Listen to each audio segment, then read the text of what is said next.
नमस्कार। लद्दाख में भारत और चीन के बीच जो तनाव था वो थोड़ा कम तो हुआ है, लेकिन अमेरिका ने चीन को घेरने का कोई मौका नहीं छोड़ा है। हालत ये है कि अमेरिका वो काम करना चाहता है कि चीन के खूनी पंजे हमेशा हमेशा के लिए काट दिए जाए। असल में 1950 से यानी 50 के दशक में जब तिब्बत पर चीन ने कब्जा किया था और वहां नरसंहार किया था, वहां रेडिकल चेंजेस किए थे, उसके बाद से ये पहला मौका आया है जब अमेरिका ने एक ऐसा कदम उठाया है जिसे लेकर चीन बहुत ही हैरान और परेशान है।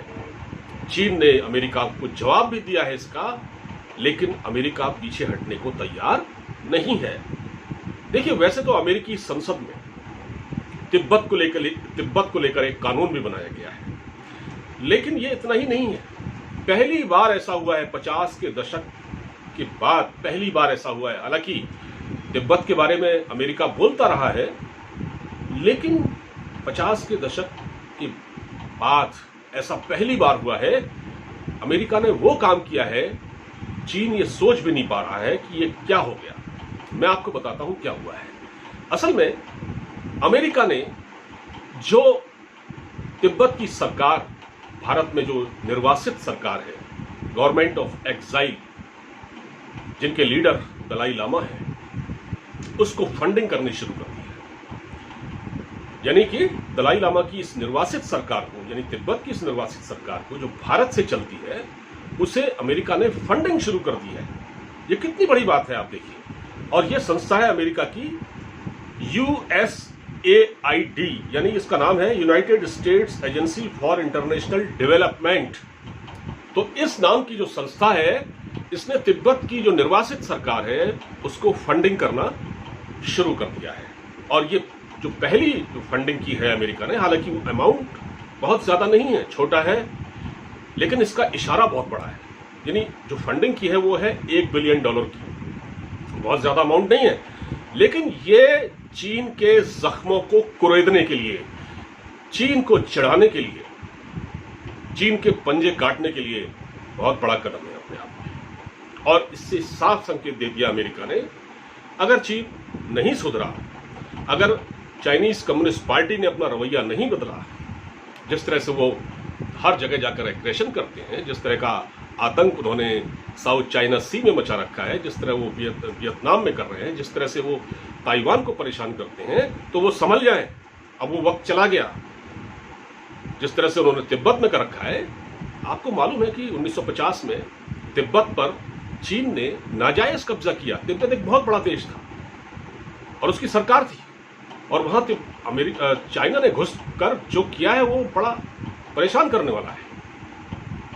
और उस वक्त सबसे बड़ी बात यह है कि जो अमेरिका और भारत जैसे देश हैं, भारत और अमेरिका ने उस वक्त कुछ नहीं किया। उस वक्त सरकारें चुप रहीं। उन्होंने, यानी कि चीन मनमानी करता रहा और उसकी आलोचना तक नहीं की गई। और उसी का नतीजा यह है कि चीन की हिम्मत इतनी बड़ी कि वो आगे बढ़ने लगा, और अब उसके इरादे बहुत खतरनाक हो गए। वो दुनिया भर में अपना एक कब्जा अभियान, जिसको कहते हैं ना, वो चलाने की उसने कोशिश शुरू कर दी, और वो कर रहा है। लेकिन अब क्या हुआ है, जब से फंडिंग हुई है उसके बाद से चीन के तेवर ढीले पड़े हैं, और उनके जो यहाँ पर प्रेसिडेंट हैं, जो उनकी सरकार है, उनकी जो यहाँ एग्जाइल में जो सरकार चल रही है, जो निर्वासित सरकार चल रही है भारत में, उनके जो प्रेसिडेंट हैं डॉक्टर लोब्सांग सेंग, उन्होंने कहा है कि हमें बहुत उम्मीद है, आगे भी अमेरिका हमारा हौसला इसी तरह बढ़ाता रहेगा, हमें मदद करेगा, इससे भी ज्यादा करेगा, और हम अपने अभियान को परवान चढ़ाने में सफल होंगे। दरअसल ये इनका मकसद क्या है? दरअसल तिब्बत के जो लोग यहाँ एक्साइल में हैं, ये दरअसल वहाँ पर वहाँ रूल करना नहीं चाहते। ये चाहते हैं वहाँ तिब्बत को आज़ाद किया जाए। तिब्बत की आज़ादी की जंग वो लड़ रहे हैं, और एक बार अगर तिब्बत आज़ाद हो गया तो फिर वो वहाँ पर अपनी एक डेमोक्रेटिक वे में अपनी एक सरकार चलाना चाहेंगे। लेकिन पहला जो उनका काम है वो तिब्बत की आज़ादी, जिस तरह से चीन ने उसको अपने साथ मिला रखा है। लीगल तरीके से, इलीगल तरीके से। तो चीन की इस हरकत पर नजर है अमेरिका की। अमेरिका ने वो काम कर दिया है कि जो शायद कोई नहीं कर पाता। देखिए, भारत ने अपनी तरफ से दलाई लामा को भारत में शरण दे रखी है। भारत सरकार ने 1950 में जब एग्रेशन ये तिब्बत पर एनेक्स किया था चीन ने, तो उसके बाद से ये लोग अपनी जान बचाकर भारत आए।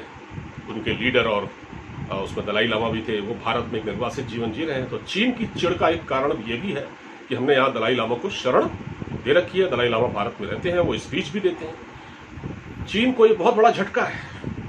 तो हमने तो एक तरह से चीन को चुनौती दे रखी है दलाई लामा को यहाँ रखकर, लेकिन बाकी काम अब अमेरिका कर रहा है। अब अमेरिका के वहाँ जो आने जाने वाले जो नागरिक हैं, चीन ने इसका जवाब दिया है। चीन ने क्या किया है कि वहाँ से जो अमेरिकी जो सिटीजन है उनका वीज़ा, उनको वीज़ा नहीं दे रहा है, उनके वीज़ा पर प्रतिबंध लगा दिया गया है।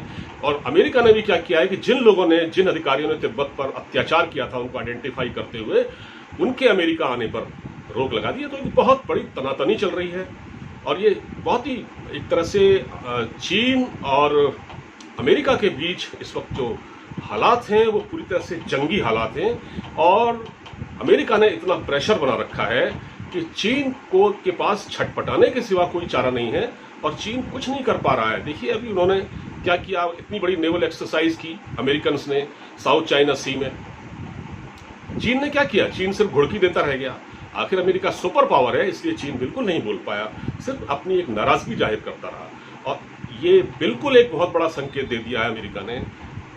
बिल्कुल चीन से कहा है, चीन की दुखती रग पर हाथ रख दिया है और कहा है कि अगर आपने अपनी मनमानी इसी तरह जारी रखी तो हम आपको छोड़ने वाले नहीं हैं। इससे जो तिब्बत की सरकार है, जो निर्वासित जीवन, जो निर्वासन में है, जो भारत में गवर्नमेंट इन एग्जाइल तिब्बत की जो सरकार है, उसके हौसले काफी बढ़ गए हैं। उम्मीद है ये फंडिंग अमेरिका की जो अभी तिब्बत को मिली है, तिब्बत सरकार को, निर्वासित सरकार को, वो आगे भी जारी रहेगी जब तक चीन के जो गुस्ताख इरादे हैं वो ठंडे न पड़ जाए। फिलहाल इस वीडियो में इतना ही। अब मुझे इजाजत दीजिए, अपना ख्याल रखिए, नमस्कार।